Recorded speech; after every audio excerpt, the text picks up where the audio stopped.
ఇప్పుడు మనం ఏం చేస్తామంటే ఈ డోసేజ్ పెంచుతాము. ఎన్నైతే అండాశయాలు కనిపిస్తాయో మనకు అండాలు మొత్తం కాదు, ఆ నెలకి ఎన్ని పెరగబోతున్నాయో వాటి నుంచి ఒకటే విడుదలవుతుంది కదా. సో ఆ నెలకి ఎన్ని పెరగబోతున్నాయో వాటన్నిటినీ తీసే ఉద్దేశంతో మీ డోసేజ్ డిసైడ్ చేసి మీకు ఇంజెక్షన్స్ ఇవ్వడం జరుగుతుంది. ఇది ఒక్కటే కాదు, మీ FSH ఎలా ఉంది, మీ AMH ఎలా ఉంది, మీ వయసు ఏంటి, ముందుగా మీకు ఎన్ని ఫెయిలియర్స్ అయినాయి, ముందు మీకు ఏ డోసేజ్ ఇస్తే ఎన్ని అండాలు వచ్చాయి, ఇవన్నీ కూడా హిస్టరీలో ఉంటే వాటిని కూడా దృష్టిలో పెట్టుకొని ఈ డోసేజ్ ఇస్తారు.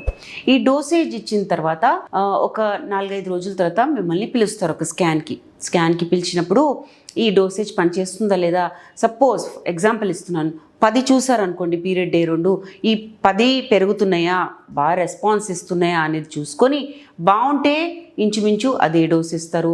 మరీ ఎక్కువ ఉంటే కొంచెం డోసేజ్ పెంచుతారు, అస్సలు బాగాలేకపోతే డోసేజ్ పెంచుతారు. సో వీటన్నిటి బట్టి హార్మోన్ టెస్ట్ బట్టి ఈ డోసేజ్ మళ్ళీ ఇప్పుడు డిసైడ్ చేసి మళ్ళీ ఇస్తారు.